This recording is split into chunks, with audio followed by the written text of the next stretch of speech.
Hey guys, welcome back to another episode of the Dripp Strick College Football Playoff. I'm here today, big episode. As y'all know, I'm Austin. This is my boy Jacob. What's up, everybody?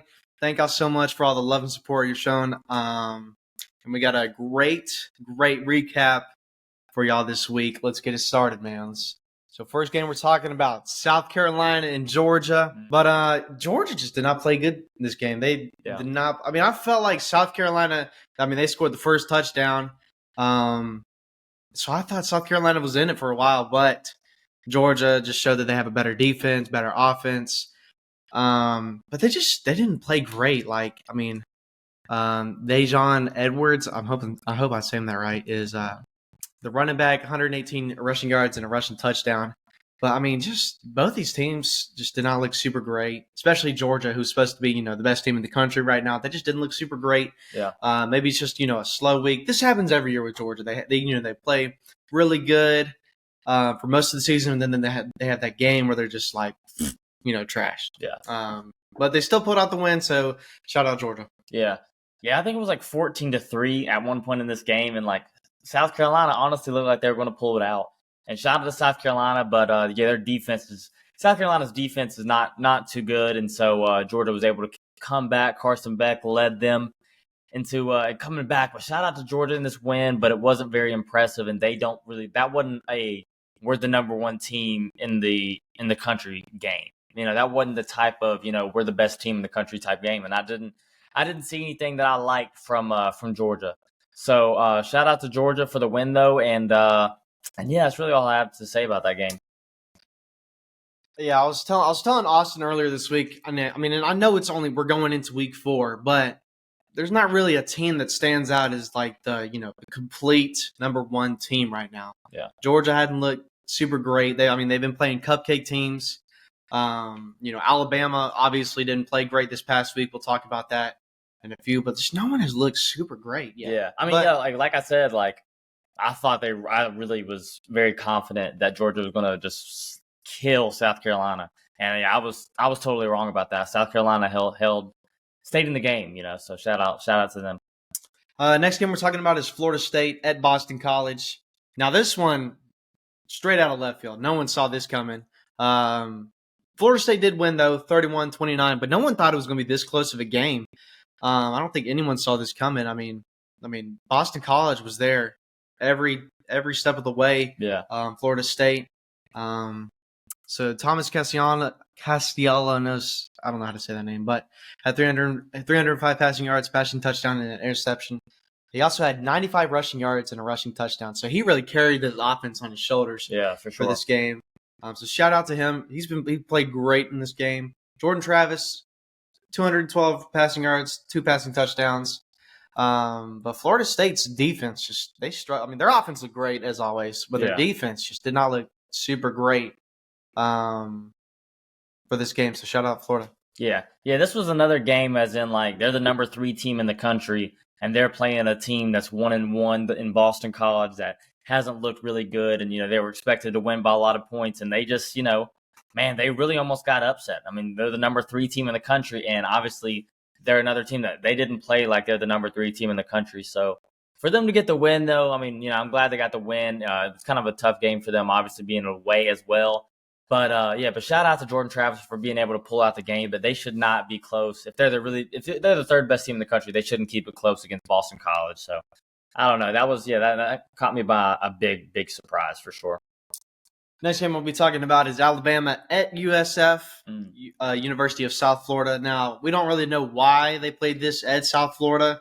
It really just don't make sense. But no one saw this coming either. It was another game just straight out of left field. 17-3 was the final score. Alabama struggled in this game. And really the big story coming out of this one is Alabama's quarterback situation. They have 3 quarterbacks, and all 3 of them just can't run this offense. They can't do anything with this offense. Yeah. Jalen Milroe will be starting from the foreseeable future. That's what Saban said earlier today. But we got to look at Ty Simpson finally. He went 5 for 9, 73 passing yards. Had a really bad start. And then Tyler Buckner, everyone wanted to see him play. I knew that he was not going to be good because of the way he played at Notre Dame last year. 5 for 14, 34 passing yards. Byron Brown, I just want to give a quick shout out to Byron Brown. He played his tail off. He was hurting. He had 23 carries. He's the quarterback. 23 carries, 18 years old, playing the number 10 team in the country, out now number 13, I think. Yeah. In the country, 18 years old. So shout out to him. South Florida team played really, really good. They did against Alabama. When you play Alabama, you're like, oh man, yeah, it's just gonna be a tough game, another loss. But South Florida, they wanted to win this game bad. So shout out South Florida. Yeah. we were watching this game together, and I just kept on saying, like, I've never seen Alabama look the way that they did. Like, it was unbelievable. Tyler Buckner gets the start, which, that was kind of random. We didn't really expect that. And he looked, I'm not going to sugarcoat, he looked terrible. I mean, he really did. Obviously, Jalen Milroe didn't play this game at all. But Tyler Buckner played so bad. And then the 5-star Ty Simpson gets to come in, and he didn't look good either. I mean, it was his first game getting real, game time plays. But he didn't look good at all, just to be honest. He was only 5 for 9, 73 yards. But this game was 17-3, but I think Alabama scored on the last play of the game, or the play right before the last play of the game. It was like 10 seconds left in the game. They scored. So it should really be like 10-3.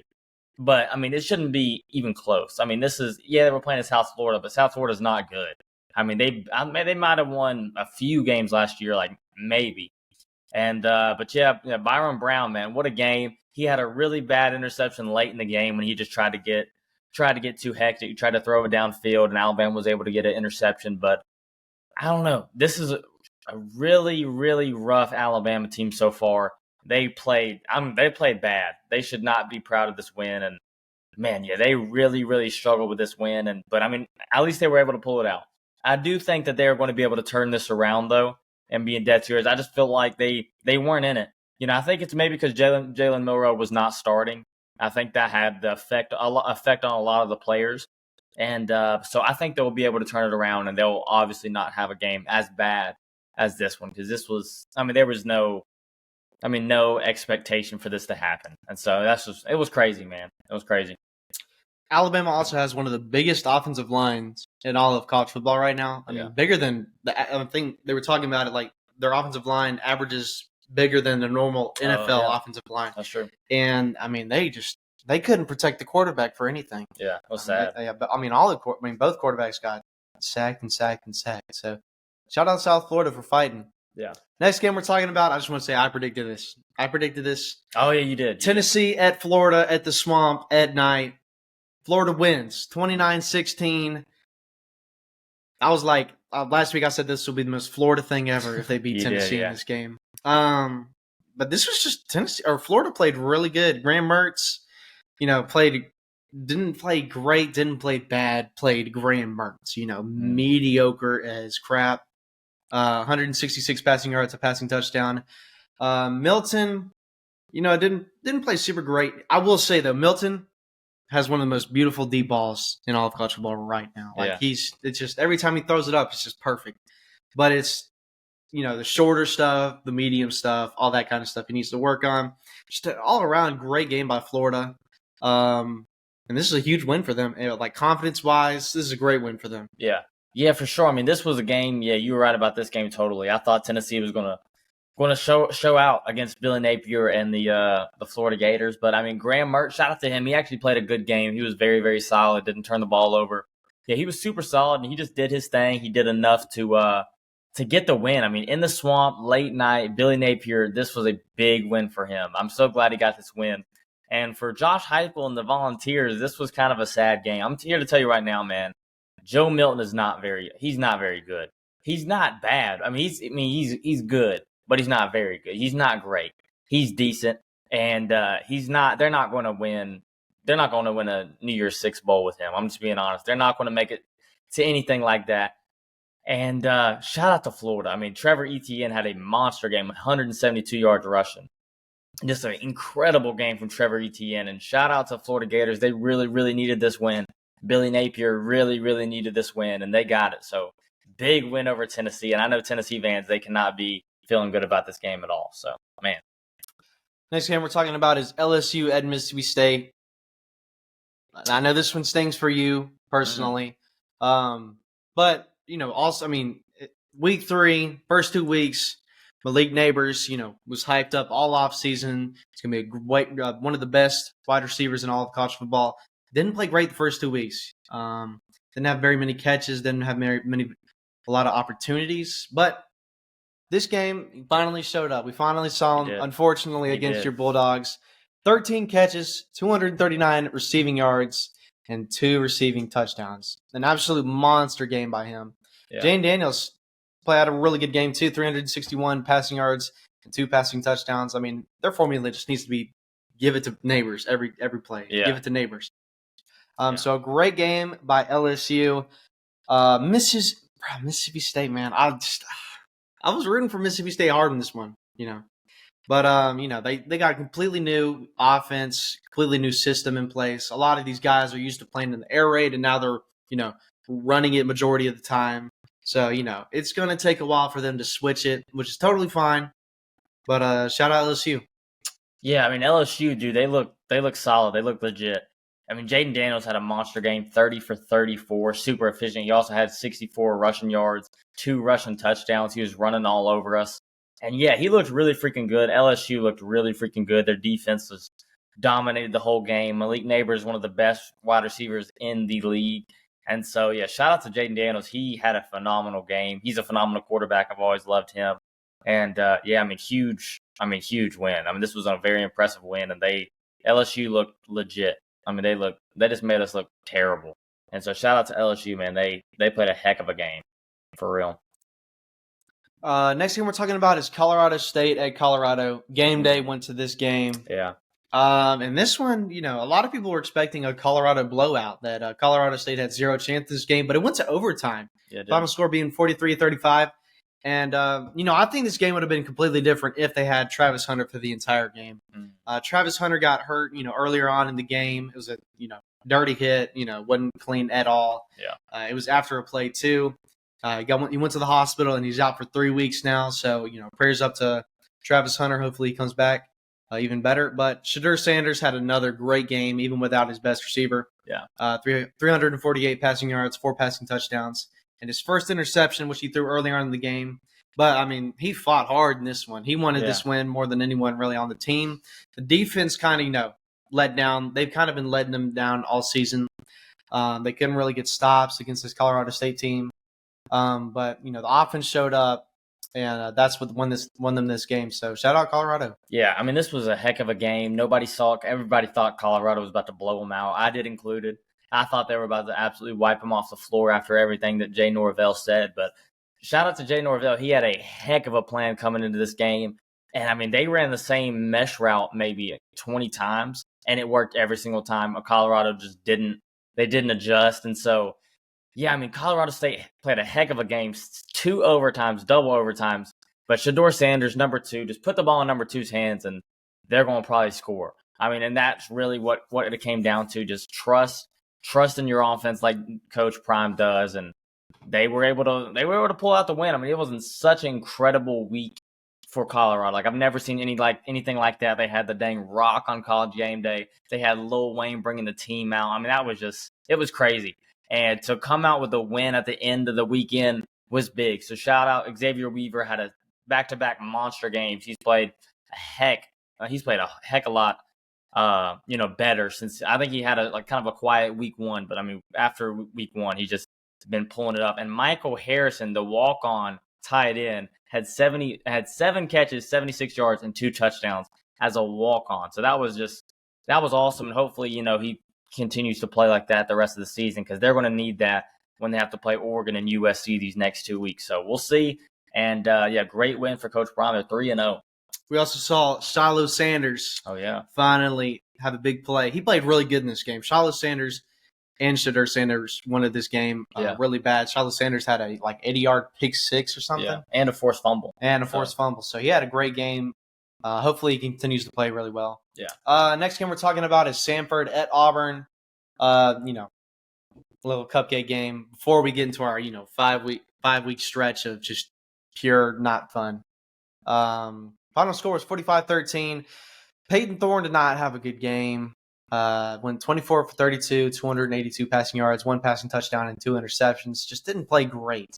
And I'm not I'm not a super huge Peyton Thorne fan. There's a lot of Auburn fans, that think Peyton Thorne's the guy. I don't. I think we should just put all of our money on Robbie Ashford. I think he's the best option for the team personally. But you know what? I'm not, a college football coach. I don't get to decide. But great game by Auburn. I mean, I can't. There's nothing really to say about it. It's just it's Sanford. Yeah, they came out. They wanted to win at home in Auburn. Peyton Thorne had one passing touchdown, but 2 rushing touchdowns. He did a great job running the ball, and that was pretty much it. Just Auburn's got to get ready. Hugh Freeze got to get ready for SEC plays that's coming up. So we'll see, man. Ooh. We're not even going deep with this game. I just wanted to say that I wish I had this on camera when I predicted this, but I told him he can vouch for me. I said South Alabama was going to beat Oklahoma State. That's true. And it happened. It happened 33-7. It wasn't just, like an, fourth quarter win, overtime win. It was Oklahoma State looked horrible. Yeah. They just looked horrible. Gunnar Gundy did not play good. The son of the coach, Mike Gundy. But shout out South Alabama. Made me look like a genius in front of Austin. Yeah. This was a crazy game. It was 23-0, and I was like, dude, what the heck is going on? Oklahoma State, Mike Gundy, man, I don't know what's happening. I mean, they lost Spencer Sanders, and I don't know what's happening. And so for Oklahoma State fans, I don't know what y'all need to do, but y'all need to do something fast because South Alabama coming in there and just whooping y'all at home is so embarrassing. So, yeah, y'all got to step up your game because that was rough. And then another game I just want to skim over real quick. Kansas State loses to Missouri at Missouri on a last-second field goal, 61 yards, SEC record. Shout out the Missouri kicker, man, because that was clutch. Yeah. That was clutch. I'm sure every Mizzou fan was like, yep, he's missing this. Yeah. He has 0 shot, but he made it, man. So shout out to the Mizzou kicker. And shout out to Missouri. This is a huge win for them. Yeah. 3-0. They're 3-0. Yeah. Yeah, I didn't see this coming. I think everybody picked Kansas State to win this game. They had Will Howard and Brady Cook, man. Like, he pulled it out. I mean, everybody, even Missouri fans were hating on Brady Cook. They wanted to they did not want to start him even this game. People were saying, do not start Brady Cook. And he pulled out 2 touchdowns, 356 yards. So shout out to Missouri, big win. And what a kick to end it. That was an incredible win. And I think that is all we have for this episode. Y'all, thank you so much for watching. It really means a lot. Make sure you like, comment, subscribe, comment who you think will be the worst team in the SEC this year. The worst team in the SEC this year. Comment that down below. Make sure to like, subscribe. Thank y'all so much for watching. We'll see you in the next one. Peace. Peace.